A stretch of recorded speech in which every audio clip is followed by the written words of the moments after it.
this topic.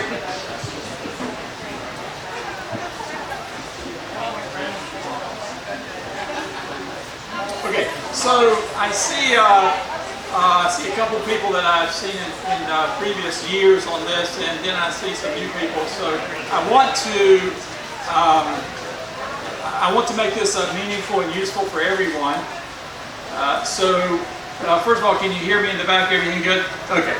So there's three sections to this. The first section is I want to give you just a little bit of history and strategy regarding this issue.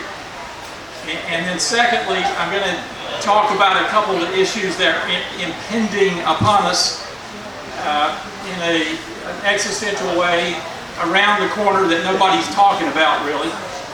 And then third, I want to do a question and answer. Okay? Is that good? All right. So they invited me over to the science tent tonight at 5 o'clock for additional discussion and conversation. So if you're interested in that, we'll just continue this discussion then.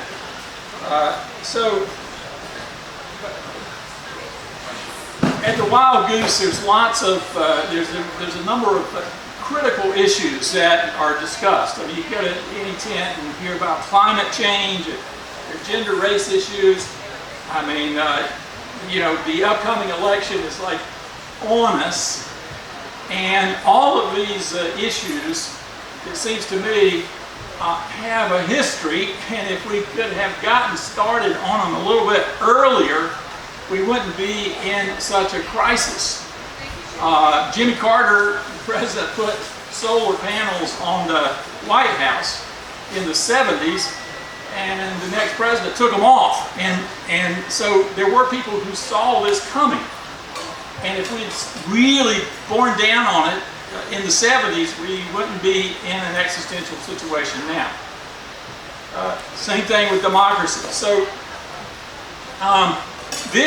what we're talking about today is a little farther out than democracy in November, but it is around the corner and it's existential. And in my opinion, the faith communities are totally behind on getting on board with this stuff. All right, so I want to give you a little bit of a history and context that I think will be useful. So the issues that we're going to talk about with regard to religion and technology, superintelligence, so on, they were on the train headed down to our time in the last part of the last quarter of the last century. So that's been coming. It was about 25 years ago, right at the turn of the century, when a few religion scholars started really working on this stuff. And at that time, I knew every one of them. I could fit them on 10 fingers. There were just a small group of us that were started working on this stuff from a theological or religious angle. And I knew everyone. And it's picked up speed. And now you have students coming out of graduate schools doing PhD dissertations on this stuff. Whereas 25 years ago, there was nobody really looking at it from a religion side in a major way. There are a few ethicists who had worked on it for a while. And some of us that did start working on it then, we were retooling from something else. I was a biblical scholar for most of my career, and then I retooled and started working on this. But now you've got PhD students coming out who are specializing in this. So it's picked up speed. That's most very good. But in that 25-year period, most of the scholars, we've been talking to ourselves and writing scholarly books and journal articles about this stuff. Scholars are horrible for that. Just talking to themselves. Very important stuff, but it doesn't get out into the communities. Ethicists talking to themselves, but that does no good in the real world. Now, about 2 years ago, ChatGPT hit the news, and so AI has risen in the public square to a conversation that is really, really good.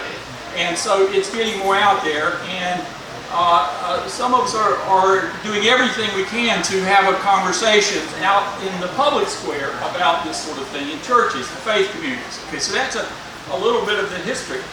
I put quantum in the title because I'm trying to keep up with quantum too, because that's just going to enhance computing power. I have a nephew who is getting a PhD in quantum physics with a focus on quantum computing. So I'm trying to keep up with that. Quantum computing is something that's down the road, but it's only, as it comes online, it's only going to increase the computing power and the speed at which the issues that I'm talking about are going to develop. Now, I put AI in the title. I put it first because, that's in the news, right? So it's kind of a marketing thing, but AI is not the only technology that relates to the issues that we're discussing today. Very, very quickly, genetic engineering, you probably heard of CRISPR, robotics, making great strides. Tissue engineering right down the street at Wake Forest is one of the world's leading tissue engineering. The Wake Forest, the Institute of Regenerative Medicine, I think they call it, nanotech. So what's happening is that evolution is a slow process. It takes millions and millions of years for natural selection and so on. And what's happening with technology, particularly computer technology, is in genetics and all of the other, is we're putting our hands on evolution, directing it consciously ourselves and speeding it up. Combined with this, big money is getting into this. Silicon Valley is into this. So when billionaire class realizes that they can make their kids smarter, possibly, and have them play the violin better and run faster on the racetrack, the money will pour in, okay? And so big money is getting into this. So I am a science man, but we do not want to yield to scientists to direct the direction of scientific research. They should have a voice, but they're nerds who are trying to discover new things in the laboratory. And we don't want to leave it to them always for the direction of research. I sure as heck don't want to leave it to the politicians, especially if things don't go well, after November. Now, this is not on any presidential agenda in terms of campaigning. Nobody's talking about what I'm going to talk about today, but I know that presidents are briefed at the highest level. Back to the first George Bush was briefed on some of this stuff, but it's just not made it into the political conversation, and so it's not a campaign issue. 5, 10 years from now, this may trump global climate change in the economy. We'll see. I certainly don't want to, the corporate world has a place to play, but I certainly don't want to leave it to the bottom line to decide the direction of all this stuff. And I don't want to leave it to right-wing extremist religion. I want the wild goosers, I want the progressive faith communities to play a role in the issues that we're talking about today. And we're not doing that. We're not talking about it. And when it gets here, it'll be the conversation in every tent. But it's not now. Okay, now to the issues that's some history and context. The issues we're talking about, I'm just going to give you a sampling of this. And first of all, I'm not a scientist, and I'm not a technology expert. I'm a religious studies scholar and a humanities scholar, okay? But everything that I've written, and when I talk out in the community, it comes from what I've written. Everything I've written goes through, I have this friend of mine who has a PhD in biochemistry. Biochemistry plays a big role in some of this stuff. And he also has kept up with technology and computer-wise. I run everything by him. He's retired, so he can keep me honest, and he's very, very honest about that. So I'm not a technology expert, but I don't think I'm way off on what I'm saying today. And some of you may have much more technical expertise in some of the technical aspects than me, and we may get into that in the Q&A. I'm certainly open to learning from you. All right, so two big issues. that I predict in 5 or 10 years, Wild Goose will be talking about in every tent. Okay? One of them has to do with AI, which has come on the scene in the last 2 years. You could call it the concern about runaway AI. So, give you a little bit of history. Weak AI and strong AI. Weak AI is a part of our lives. It's a part of that camera. It's a part of your cell phone. You know, I get up in the morning, I tell Alexa, you know, put Mozart on. That's weak AI.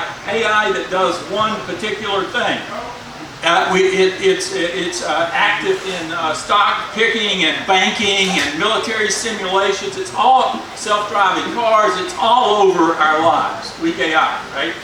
When I started working on this stuff back 25 years ago, there was an intense discussion among technology people and philosophers about whether we could build a machine, where the humans could build a machine that is more intelligent than we are. And there was a debate between weak AI and whether we'll ever get to strong AI, which mimics human intelligence, and move beyond that. That was a debate. My sense as a humanities scholar trying to follow this debate from the outside is that that's not the debate anymore. There's very few, I think, scientists and technology people who say that we're not going to achieve what's called artificial general intelligence, what used to be called strong AI, which is intelligence that mimics general human intelligence. The question is when. That's now the debate. When. Okay? So once you achieve AGI, artificial general intelligence, a robot with intelligence that can mimic general human intelligence, then many experts believe that it's going to go beyond that. That artificial general intelligence can then become smarter than the general human being intelligence. And we call that super intelligence. That's my term for it is super intelligence, right? And so there's all kinds of discussions going on right now about AI and its impact on jobs. I mean, let me just blow your mind by saying I read a recent discussion recently by an economist who is talking about what will happen when we get to the point of, say, AI robots taking over 90% of the human jobs. What does that mean in terms of the economy? What does that mean in terms of human values? And what do we do with our lives? I mean, there are all kinds of issues here, you see. That's just in the economic side. But there's all kinds of talk about what AI is going to do for the jobs. There's all kinds of concerns about fake news, big-time concerns leading up to the election, fake pictures, terrorism, and so on. So AI right now is generating all kinds of concerns, but super intelligence, moving beyond artificial general intelligence. And when we say super intelligence, I'm not talking about an AI robot with 150 IQ or 200 IQ. No laws of physics, as far as we can tell, are violated by super intelligence that's 10 times more intelligent than an average human being.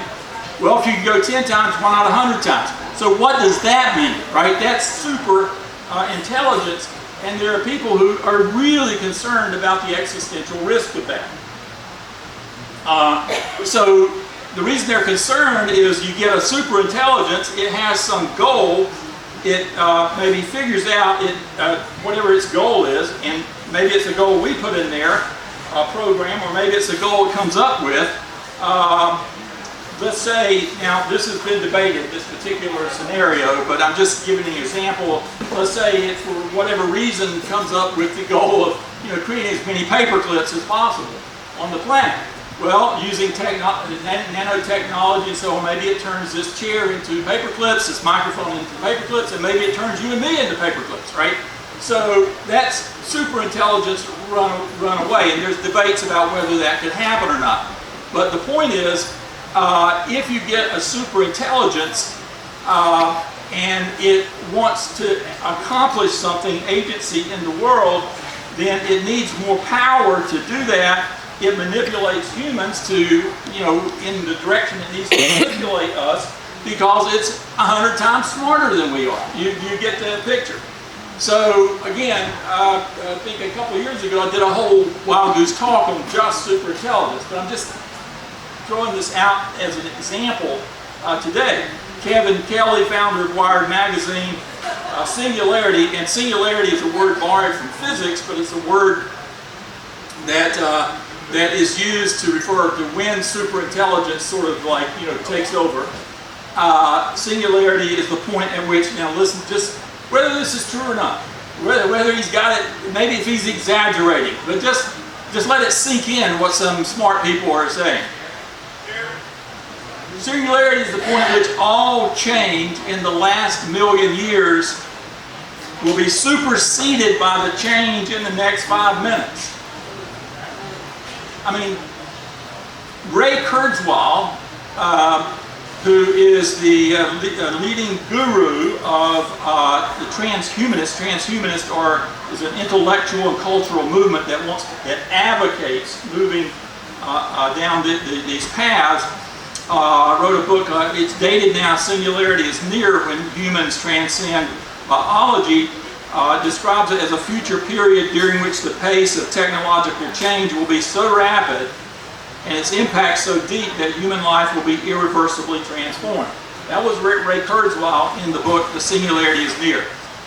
Yesterday I saw on my phone that was dropped off at my house, Ray Kurzweil's latest book, The Singularity is Nearer. Okay, so he's still considered by many a reputable voice. Listen to Elon Musk. AI, whether you like Elon Musk or not, AI could be more dangerous than nuclear weapons and calls for public regulation and control. Bill Gates has sounded the alarm. So you're seeing a real movement among technology people, and also some of the, on the religion side, certainly advocate this as well. What used to be called value loading, so that as we generate new generations of computers, we value load into them values that, you know, that we want them to have, right? The most recent version of this was VAI, virtuous artificial intelligence. So you can see what people are getting at, right? They're concerned about where this might go and trying to direct it, okay? Of course, when you start value loading something, right, immediate question comes up, whose values? I mean, is it going to be the right-wing values? Is it going to be Wild Goose values? Is it going to be, okay, so this is a, you know, big issue. I'm not here to give you all the answers, but I'm saying the progressive church darn well better get at this because it's going to be on us like the November election if we're not careful. In a 2000, I love this quote, 2017, Vladimir Putin. Now, I don't believe anything he said. I don't usually believe anything Vladimir Putin says, but I listen to him when he says this. Listen, he says, the country that leads in the development of AI will rule the world. And in our book, my Canadian colleague and I, our book, we extend Putin's statement. And we say the country or company that develops superintelligence will rule the world for a very short time. And then that superintelligent machine will rule the world and all of humanity if the human species is allowed to survive. When will this happen? We don't know. But listen to Nick Bostrom. Now, Nick Bostrom, I try not to follow people on the fringe out there, right? Nick Bostrom is at Oxford University. He is the head of the Future of Humanity Institute. Okay, no fringe group, okay? He says, and it may be reasonable to believe that human-level machine intelligence has a fairly sizable chance of being developed by mid-century, and that it has a non-trivial chance of being developed considerably sooner, and that fairly soon after human-level intelligence will get superintelligence. Now, this was several years ago, before all the chat GPT stuff came out, And so I'm kind of looking to see, what some of the new estimates are about when all this will develop. I believe, I should not say this unless I check it out, but I think Kurzweil has talked about in the 2040s, something like that. Okay, so it is interesting, thinking theologically, to analyze superintelligence in light of the major attributes of deity in the monotheistic religion, just quickly. So a superintelligent, cognitively, intelligent machine is not going to be just in a box on your computer desk, right? It's going to be hooked up to the internet. So it's going to have access to information. And it's going, so now, as superintelligence hooked up to the internet, that is not omniscience. Omniscience is one of the words that we use to characterize God in the monotheistic traditions, all-knowing. It's not all-knowing, but you can see how it's sort of headed in that direction, right? Now, this machine will also be connected to robots. Now, agency in the world. So, that's not omnipotence, but it's sure, theologically, we start thinking about, wow, it's headed in the direction of one of the attributes that we attribute to God in the monotheistic traditions. Now, the profound existential question that the wild goosers need to get engaged in is, will the superintelligent machine that has agency in the world, will it also be good?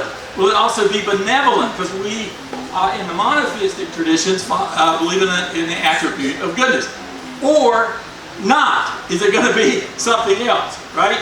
So, in the chapter 10 where we talk about this, the section is, are we building a deity in the lab?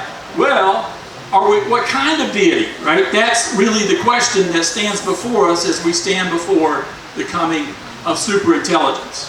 All right? So that's one issue.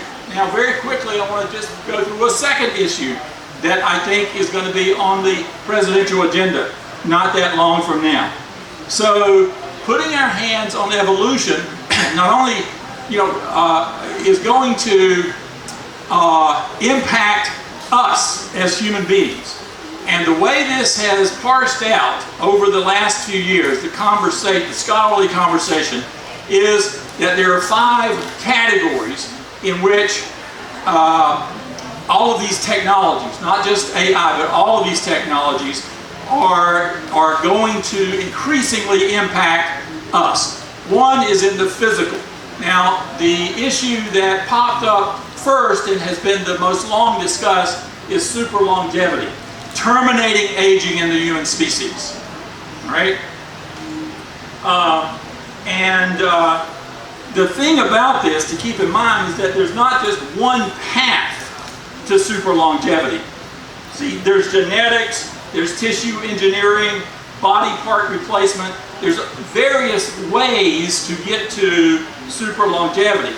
Now, by the way, we're not talking about immortality, because you can still get hit by a bus. We're talking about indefinite, the body is a machine, making it so that it just lasts, on and on. Okay. Aubrey de Grey, if you get nothing out of this talk, you should Google, when you have a chance, Aubrey de Grey. He is the most intent, if anybody terminates aging in the human species, I think it'll be Aubrey de Grey. He's focused on this.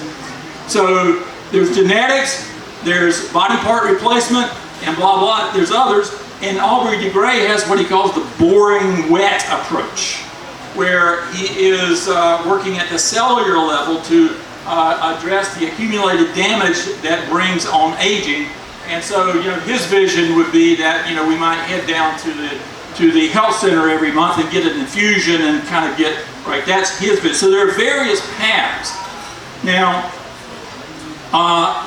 Google started a number of years ago a company called Calico, and they hired Ray Kurzweil, who is the leading transhumanist theoretician, I believe they hired him as director of engineering first, and then they, I think he has some other title now, but their job is to terminate aging in the human species.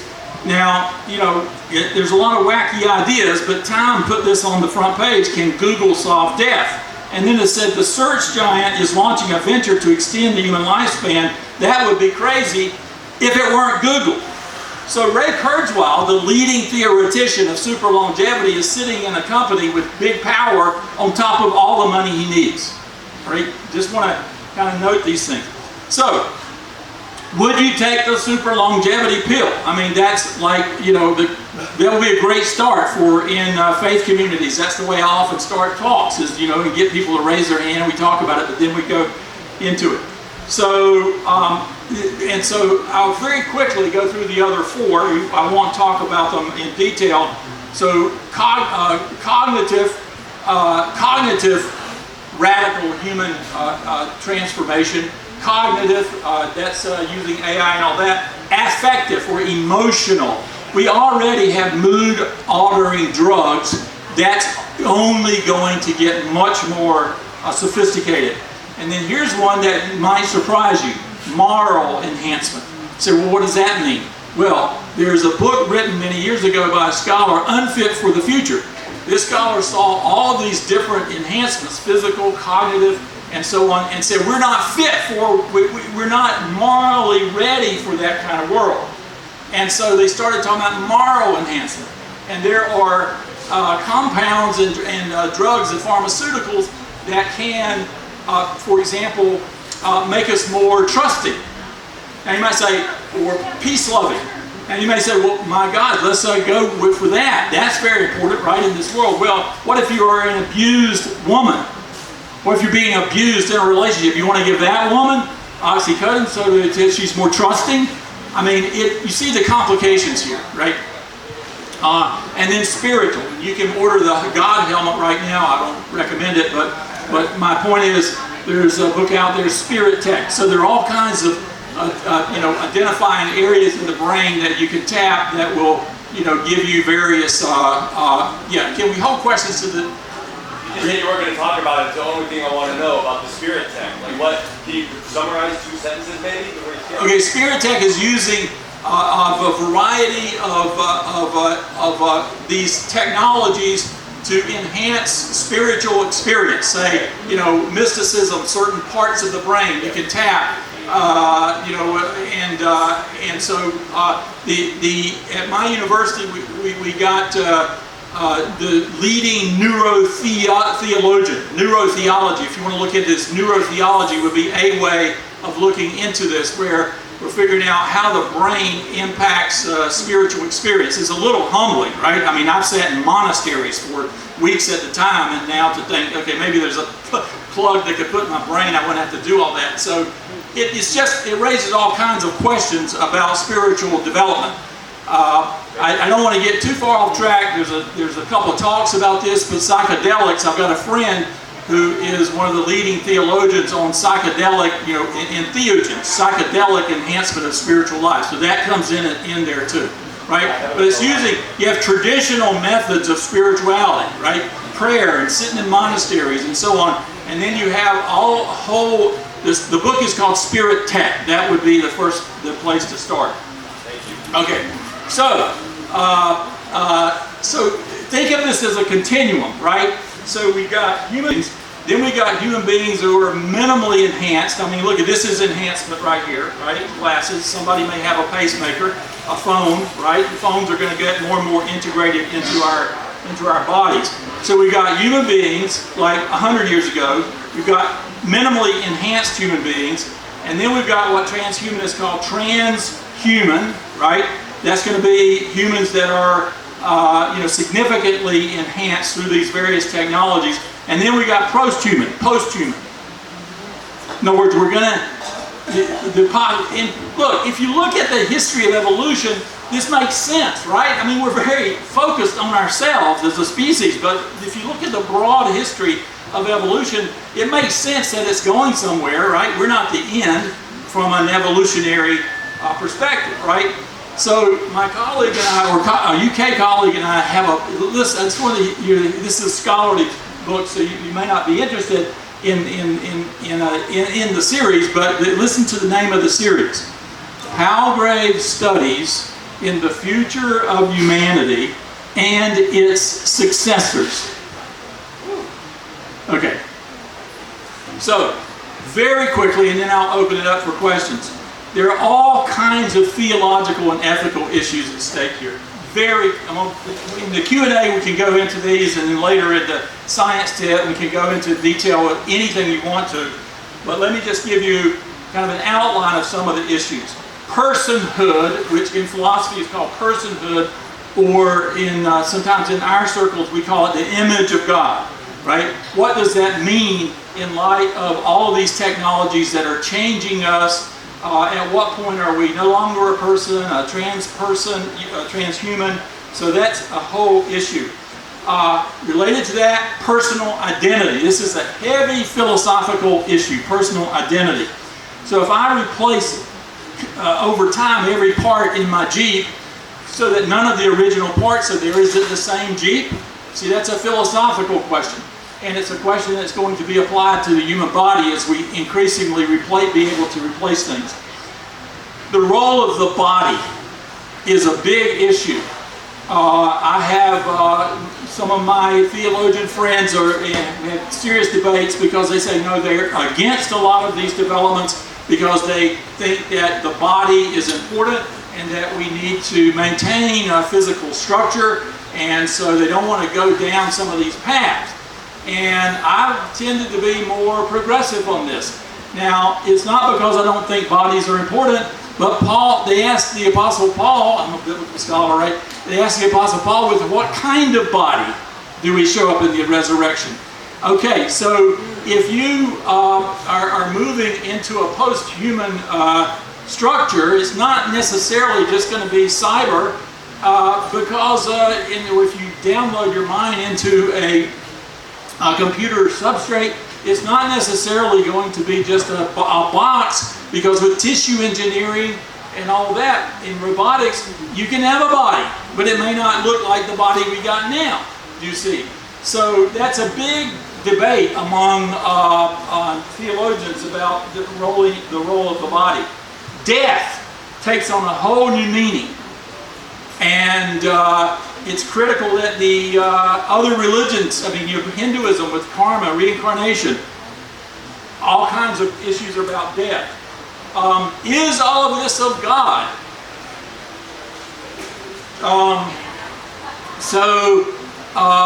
That's a big question, right? How much of this is of God?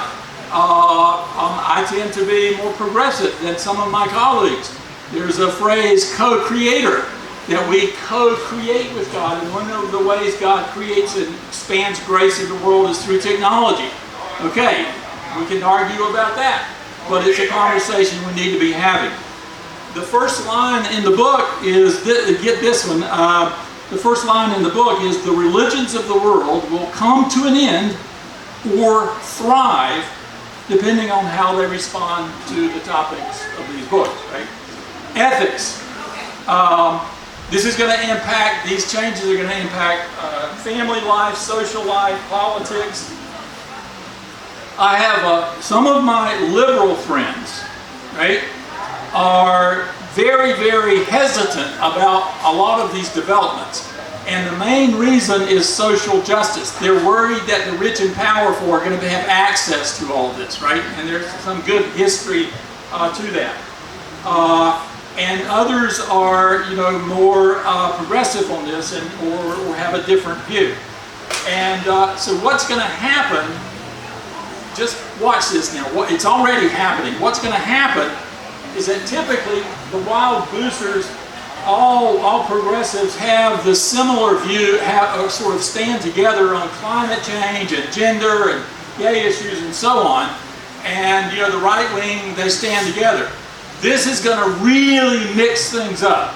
For example, the liberals are going to say, oh no, we don't want to go there because of social justice issues. The rich and powerful will rule all this. The right wing is going to say, we don't want to go there because this is the work of the devil. So just listen to the name of this book, Forbidden Gates. how, this is a book that's out there, how genetics, robotics, artificial intelligence, synthetic biology, nanotechnology, and human enhancement herald the dawn of techno-dimensional spiritual warfare. Satan's final and imminent assault on the creation of God. This book is wildly selling out in right-wing circles, right? So if you think there's concerns about this stuff, you may have to hook up with people who write books about the devil taking over the world. This is going to create some very strange bedfellows. And we have to sort this out, and we best be, my point is, we best be talking about this.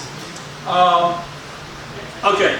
So I promised a Q&A, and I want to do that. So before we start the Q&A, two things. One is, again, JD has invited me down to the science tent at 5 o'clock today, where we can continue these discussions. And secondly, Susan and I, this has nothing directly to do with the talk today. All right? Susan and I, a couple of weeks ago, got very, very discouraged watching the news on TV. The political news. And we were despondent. And I figured, oh my God, people all over the country are despondent. And so we cooked up this little project, and one of our volunteers is going to pass out a sheet on that. There's nothing to do with the talk today, but I appreciate your taking a look at it. Okay, Q&A. Did you want to follow up on your spirit tech issue? Dude, I have so many questions, so yeah, I don't even, yeah. We'll talk about that. Okay, no problem. Other questions or feedback? I mean, I'm good with with feedback. Maybe this will pop up something. There's a organization called the Christian Transhumanist Association. Right? So there are structures that are starting to pop up out there. There's a Mormon Transhumanist Association, there's a Christian Transhumanist Association, and in full disclosure, I'm on the academic advisory board of the Christian Transhumanist Association. So I am a transhumanist. But there's a big qualification there. I'm not, I think there's lots of dangers and stuff, and we need to be very careful about going forward. But I'm not. I don't buy that this is all of the devil. Yes. So the spirit tech, I just wanted to mention a couple that I know are accessible. One of them is that the CIA stuff they were doing. That you can get you just download the audio from the internet. Hoffman process? No. I don't know. Anyway, but it's binaural beats. Yeah. And it's the same thing. Yeah. You can do meditative state. For me, it's fix my memory thing. Yeah. Yeah. There's a lot of years and years of research already in the area of neurotheology about and other disciplines about the role of meditative techniques and on stress reduction and religious experience and so on. My point, though, in today's talk is that all that's going to be jacked up. It's going to get everything we're talking about today is going to get faster and more impactful. I'm glad to get a question from a young person over here. How much do you think ethics will affect the progression of super related topics? Did you say ethics? Yeah, so that's the kind of conversation that the faith communities need to be having, right? And the scholars have laid the groundwork for this. It's just that scholars talk to themselves, and ethics talk to themselves, but it needs to be conversations in the churches. And so here's just a couple of things, right? One is proaction versus precaution. Okay, this is one way this has been parsed out. So some people take a precautionary ethical approach to all these technologies. Say, look, we need to make sure there's no bad, unknown impacts on people. We need to go through all of the tests and everything to make sure everything's safe before we proceed. We need to be very cautious as we proceed forward. Right? That's one view. And then the proactionary ethical stance is, look, the benefits of all this far outweigh the possible downside. We need to move faster rather than slower, right? So it's two ethical positions. And so, for example, we are pulling our hair out trying to figure out what to do about climate change, global climate change. Well, if you have, and there's all kinds of creative ideas out there that human beings have come up with. So if you get a super intelligent computer that is 100 times more intelligent than we are and has agency in the world, it can figure out how to solve global climate change. And so the pro-actionary people say, we need to move on this fast, you see. So and here's one more ethical kind of way of teasing this out. Therapy versus enhancement. So some ethicists will say, look, anything that is therapeutic, that brings us back to our normal functioning, is acceptable, okay? So eyeglasses, I can't see 20/20, so eyeglasses are okay, right? So anything that brings us back to our normal functioning is okay.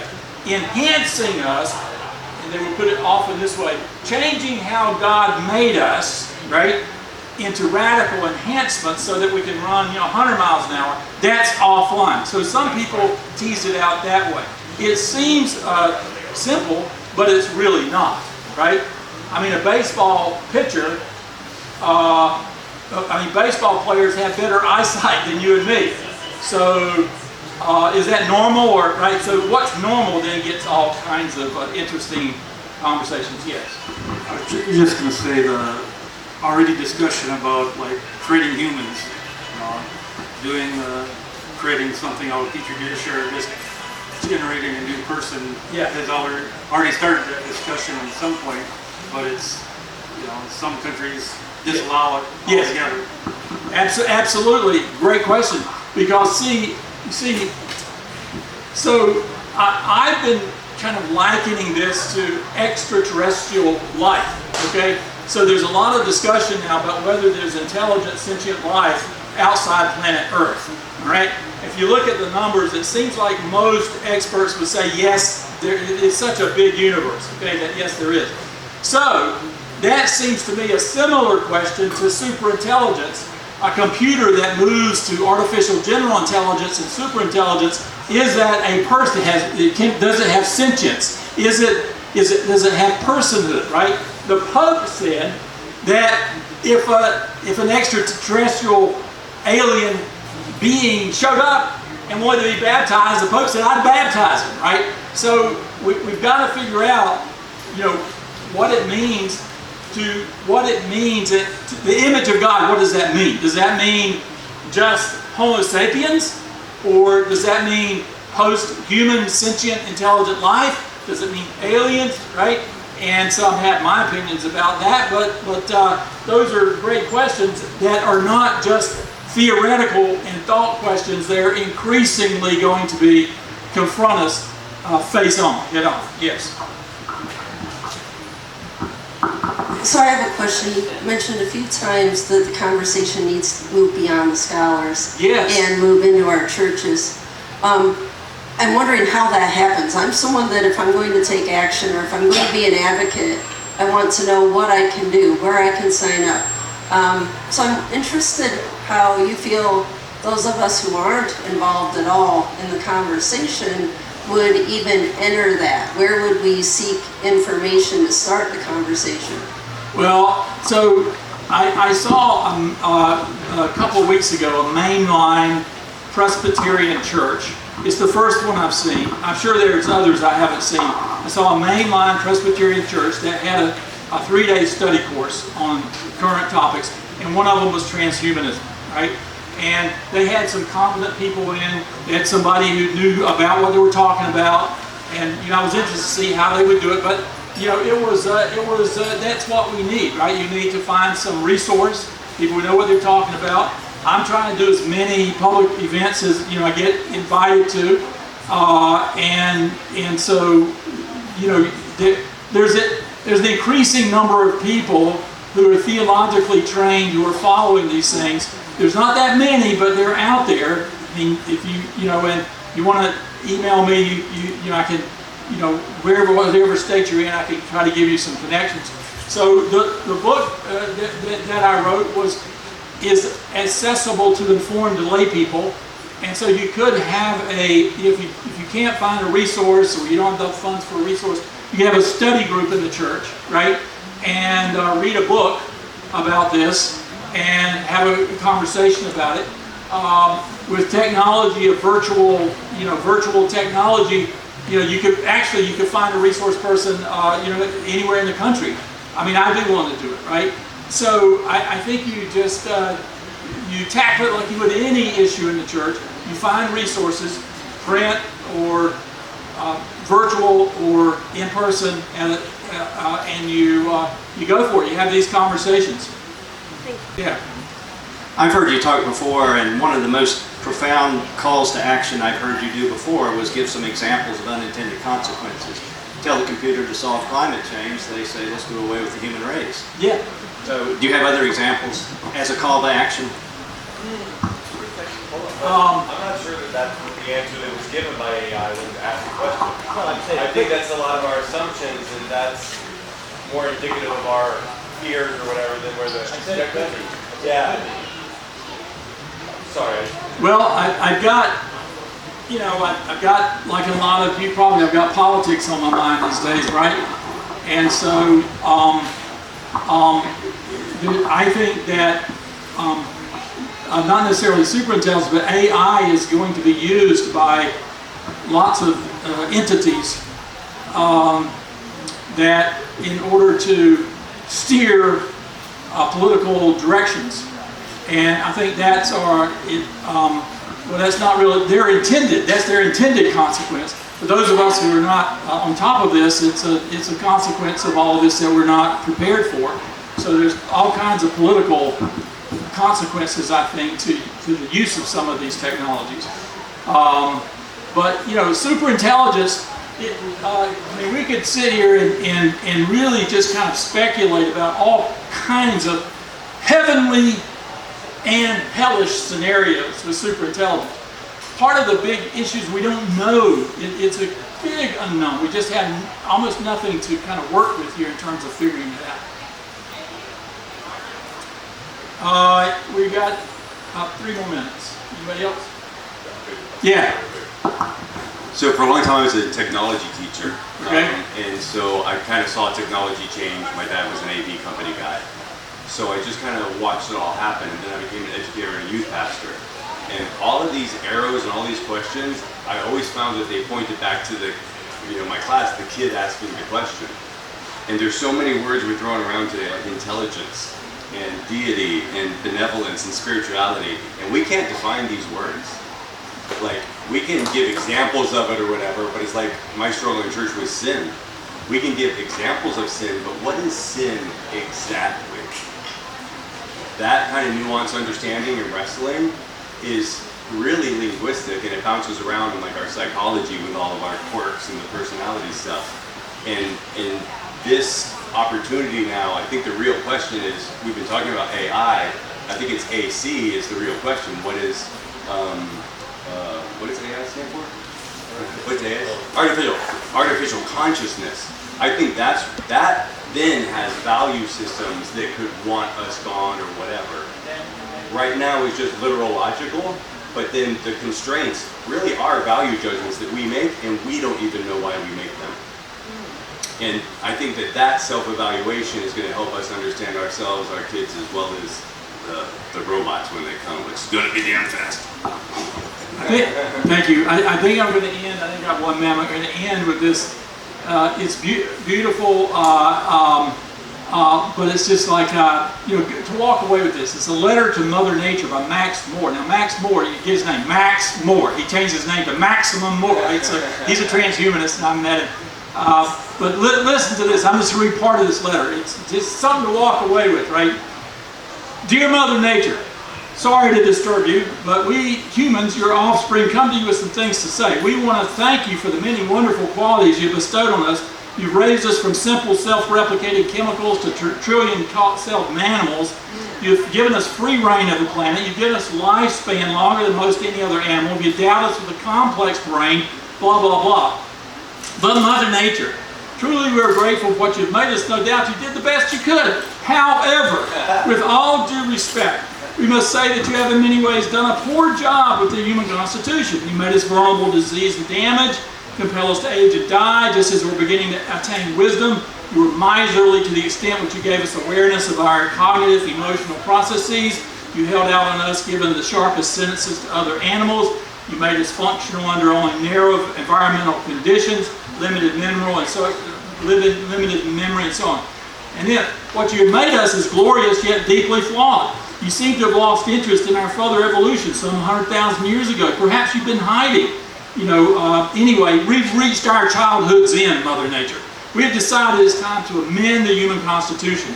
We don't do this lightly, carelessly, or disrespectfully, but cautiously, intelligently, and in pursuit of excellence. We intend to make you proud of us. Over the coming decades, we will pursue a series of changes to our own constitution, initiated with the tools of biotechnology, guided by critical creative thinking. In particular, we declare the following 7 amendments to the human constitution. We no longer will tolerate the tyranny of aging and death, and it goes on, some of the things that we've talked about. These amendments to our constitution will move us from a human to a transhuman condition as individuals, and will allow us to form relationships, cultures, and politics of unprecedented innovation, richness, freedom, and responsibility. We reserve the right to make further amendments collectively and individually. Rather than seeking a state of final perfection, we will continue to pursue new forms of excellence according to our own values as technology allows your ambitious human offspring. I want the progressive church to be engaged in this. All right, thank you very much. We figured when we were doing the scheduling, we figured there would be questions. People would want to keep talking about it. And so this is that, the ability to keep talking about it for a little bit. Calvin is a religion professor at East Carolina University and co-editor of the series Palgrave Studies in the Future of Humanity and its Successors, along with UK scholar Steve Fuller. And it's that series. Is that a book series? Or? Yes, it's a book. There's about a dozen books out now. And then Calvin and Canadian scholar Tracy Trothen published, the title of the book is Religion and the Technological Future, Artificial Intelligence, Biohacking, and Transhumanism. Published at Palgrave Studies, which recently won an International Society for Science and Religion Book Award. Climate activist Bill McKibben praised the book, saying, it is, quote, "It is vital that we begin to analyze these difficult questions before, not after, they become reality." Calvin frequently gives public lectures on religion and radical human technological enhancement. Having served in elected public office, he's also co-author of an award-winning children's book, There Ought to Be a Law, A Bright Day at the Capitol. So I guess you're going to give us a quick overview of what you said earlier? Yeah, so there's some folks here who are not in the, were you in the morning session? Okay, so a brief synopsis.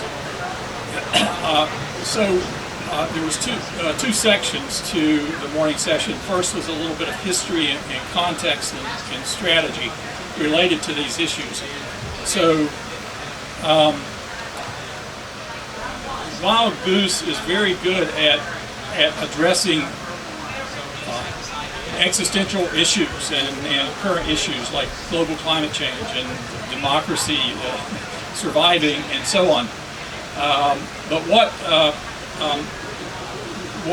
I wanted to talk about are some issues that are around the corner. They're not like in front of us right this second, but they are impending. And if we had addressed global climate change back when Jimmy Carter put solar panels on the White House, we wouldn't have the problem now. It wouldn't be a crunch. And so these are issues that if we can get going on them now, they won't do us in later, I think.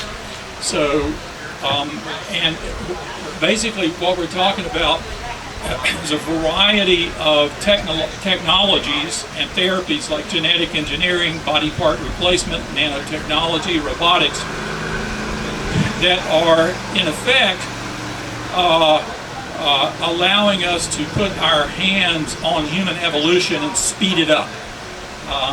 And so the billionaire class is deeply engaged in these issues because they sense that they can make their kids smarter and better at playing violin and so on, and so they're interested in technological human enhancement, and so the money is pouring in Silicon to make this happen. And so big money is coming in, and then the other point I make was that the progressive church is way behind the curve in getting engaged in this. We don't want to leave it to politicians, we don't leave it to scientists. Scientists should play a role in what we fund. They need to have a say, they need to be at the table, but they're sort of nerdy types that want to discover, and it's up to the public to figure out, make sure these things are going in a good direction. And so I don't want the right-wing church to have its say on this. So that's a part of the context. So in the last quarter of the last century, a lot of these technologies began to unfold, kind of slowly at first, and there was a movement called transhumanism that got going. Transhumanism is a is a philosophical and cultural movement that wants to take all these breakthrough technologies that I mentioned and use them to radically enhance human beings. Right? That's transhumanism. Religion scholars started getting engaged in this around the turn of the century, and when it started, I could name them on two hands. I mean, I knew all of them and could read everything that they wrote, and so we started working on this. But what happens with this and with other issues is that scholars often do very good work, but they're not good communicators out into the public. So they talk to each other. And so a number of us have realized this for several years. And so there's an attempt to move out into the public to communicate some of these issues. We've been discussing the theology of these developments since the turn of the century and working on them. And there's a lot of groundwork, there's a lot of data, there's a lot of information there and thinking that is good, but it's got to get out into the churches. Who's All right. we? Huh? Who's we? Who's we? I'm talking about the religion scholars who have been working on these radical human enhancement technology implications. That's what I'm talking about, the religion scholars. Okay, so here are the issues that, a couple of issues, and then we'll open it up to Q&A. So one is super intelligence. So some of us have been talking about this for a long time, but since 2022, with ChatGPT going public, it has raised the artificial intelligence into the public square as a conversation topic. And so runaway AI is a concern. People are having discussions about jobs, about fake pictures, about how it's going to be used in the upcoming election, terrorism, and so on. But once artificial intelligence reaches the point where it can mimic general human intelligence, that's called artificial general intelligence, or what used to be called strong AI, strong artificial intelligence.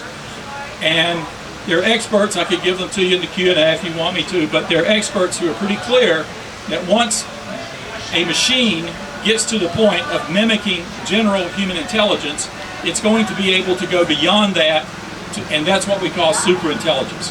So, to make this long story short, just imagine a machine that is, 3 times the cognitive power of an average human being.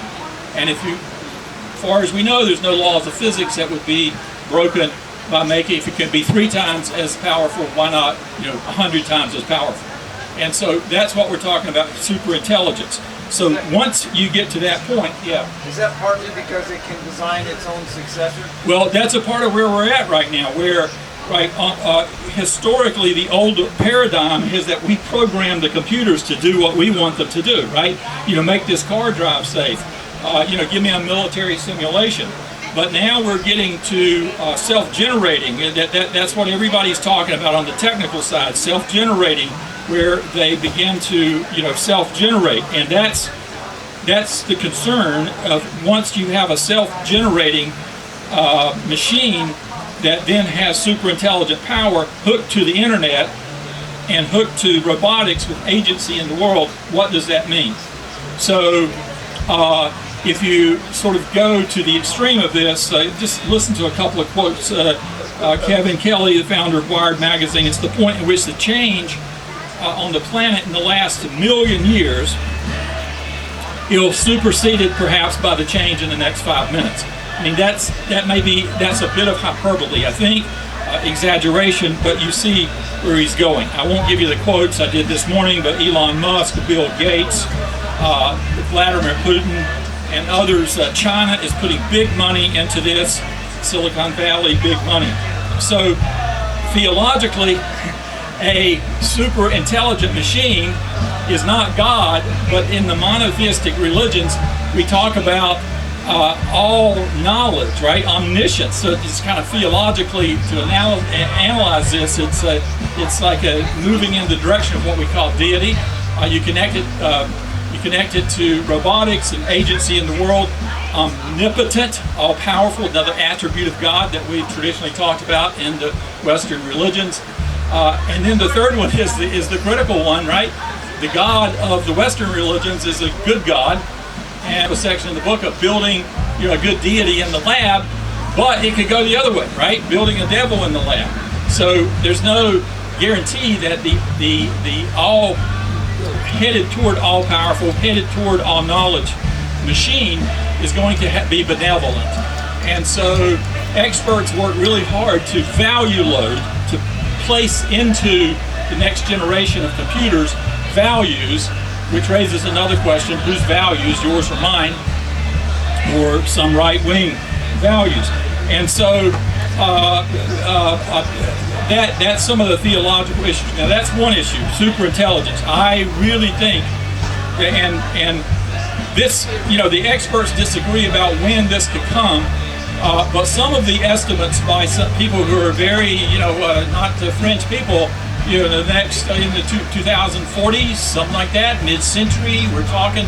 Okay, so that's one issue. The other issue that I think will fill these tents of Wild Goose in future years is radical human technological development.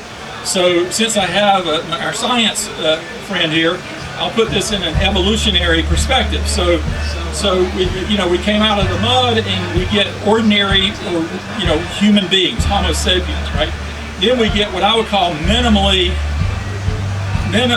enhanced human beings. Anybody have a pacemaker? I'm not asking, but this is an enhancement, right?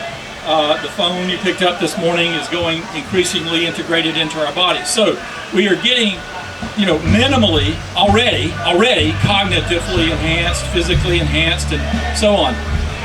But the transhumanists are looking beyond that into more radical transhumanism or transhumanism, so that we're looking at terminating aging in the human species. There are various paths to doing that. Radical cognitive enhancement, emotional or affective enhancement. We've already got psychotropic drugs. That is going to expand in intensity and number. Moral enhancement. You have a question, I can talk about what that is, but there are people we're trying to do moral enhancement. And then you asked a question this morning about spiritual enhancement. Spirit tech, to use technology to enhance our spiritual capabilities. So the continuum of slime coming out of the ocean ultimately to ordinary Homo sapiens, to minimally enhanced Homo sapiens, to radically enhanced Homo sapiens, at some point we have to ask the question. I won't, because I'm not in biology, but at some point are we talking about some sort of post-human species? Okay, so there's two ways to get there. One is to take a computer and it evolves into self-generating, and you begin to say, is this can this pass a Turing test? Is this sentient? Is this intelligent? Whatever. That's like one way. Another way is to take human beings and evolve them very fast, right, into a post-human species. And those raises all kinds of theological questions about personhood, about the role of body, about death, if you're talking super longevity, about whether this is God's work or not. And in full disclosure, I'll say that there clearly are those who think this is the work of the devil, and they're scared to death of this. I have liberal friends who are worried about this because of social justice issues, that they're concerned that these technologies are going to be the privilege of the wealthy and powerful.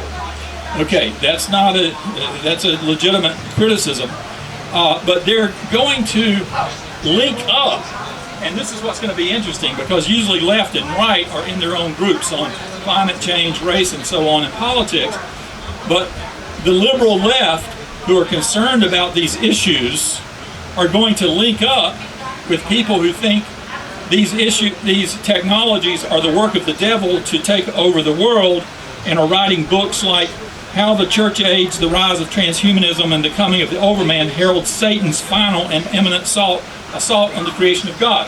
So if you have concerns about these issues, get ready to link arms with people who think the devil's taken over the world. So this is going to create some strange bedfellows. Final comment or two. I have concerns about these kinds of things, but I'm not a Luddite on this. There's something called the Christian Transhumanist Association. I'm an academic advisor to that, so I'll just put that out there. So while I think there are concerns and we have to be careful, my view is that we co-create with God, that technology can be a means of grace in the world. And so what we have to do, though, as people of faith, or concerned people, is make sure that the direction of these developments are in a direction that is consistent with our values. There are tremendous ethical issues here. I can help parse that out if there are questions, but this wasn't meant to be a full presentation, but that's enough to bring, I think some of you were not there this morning, on board, and I'll open it up for questions. Yes, sir. Singularity. Yes. So, singularity, this is a word, if I'm not mistaken, I heard JD use it in a previous session, is a word from the science world. From math. From math. Okay. When something goes infinite. So the way it's used in the context of transhumanism is that superintelligence, once it surpasses artificial general intelligence and starts multiplying maybe 1,000 times and hooked to the internet, robotics, agency in the world, there's going to come a point where what Ray Kurzweil, who is the leading theoretician guru of moving forward on all this, calls the singularity. He borrowed that word from math, JD says. But the singularity is that moment which is kind of unknown exactly what it will mean, but all bets are off, everything changes, and we don't know exactly how. But see, my point is exactly how it changes may depend in part on what faith communities, their input in pushing these things in a healthy direction. But that's what singularity is. Singularity is that moment of a million years of change in like 20 minutes. In Silicon Valley, I understand from what I read, it was a term, and it's actually a singularity university. Singularity University is a university, I'm pretty sure that was created by Ray Kurzweil, to sort of propagate these ideas. And Ray Kurzweil is an interesting character, by the way. He was an inventor, has a long history of inventor. He's a very brilliant guy, and he is like I said, the leading theoretician of all of it, using all of these technologies to radically enhance human beings and get rid of aging. And Ray Kurzweil was hired a number of years ago by this company that you might have heard of called Google. because Google created a spin-off company, Calico, whose mission is to terminate aging in the human species. And they hired Ray Kurzweil to be their director of engineering. I think he has a different title now. Okay, now lots of people do weird and wild things and fringe things, but this is Google. Time magazine put this on the front of their newspaper magazine, and they said, "Can Google conquer death?" And they said this may be crazy if it wasn't Google, right? So here's the theoretician of transhumanism sitting on all the money you need. Okay, because there's a lot at stake here in terms of developing super intelligent computers, radical human enhancement. A lot at stake. And Kurzweil has a book called "The Singularity is Near," use your word, and he wrote that book several years ago. It is a fascinating read, and the latest one I saw on my phone just popped in my house box at home, delivered by Google. No, Amazon, delivered by Amazon. His new book is "The Singularity is Nearer." Okay. Ray Kurzweil, Kurzweil. Book, I'm interested in reading that because I want to see his latest prediction about when artificial general intelligence he thinks is going to occur. I think he's got it around 2045. Yes. Do you see how, like, new programs, these new machines, like I put some stuff in ChatGPT. When I first did it a year ago, it was pretty unfiltered, uncensored. Yes. Now when I ask for answers, it sort of acts like it's got a press agent telling you can't go there. Yeah. Is that, if you go to a paid version, do you get a better answer now? I haven't paid yet. The latest one I'm checking out is called Perplexity AI. Yeah. Perplexity AI, which I like, but they're all developing and evolving. Evolving. Let's say they're all being developed, and they are developing, and because there are real problems with them, because they, I run stuff through them, as I'm doing research to publish something, but I never depend upon it because it makes mistakes and tells me all about this book, and then it's never read the book and says, well, this, so they 1 year from now they'll be much better than they are now, and that is really kind of the trajectory is that technology always has sort of bumps in it, and then it gets better, and that's going to happen with these these machines. But this is what has prompted the public discussion about runaway AI and superintelligence. But they are getting much better, and just as a side note, I'm a professor, so students, we're trying to stay a step ahead of students, right? Because they use this stuff to write papers and submit them. So now, we're using AI, tries to stay a step ahead of the students so that we can catch what they're writing using AI, right? So it's a moving target. Yeah.